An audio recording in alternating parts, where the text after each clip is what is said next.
Hello, in this video we will be showing you how you can cite reference an ebook from the EBSCOhost Collection resource.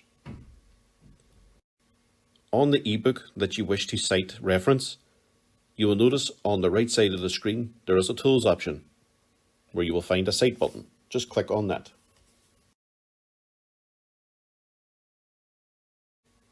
You will now notice that a cite format will appear just above the ebook title. You can simply just scroll down from the list of options available in that format until you come across Harvard, and then simply just highlight the text, copy it, and then paste it into your assignment.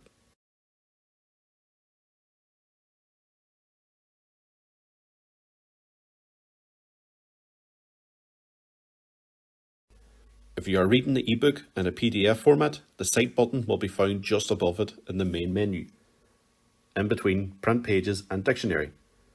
Once again, simply click on the Cite button, and once again scroll down until you come across Harvard, and once again highlight, copy, and then paste it into your assignment.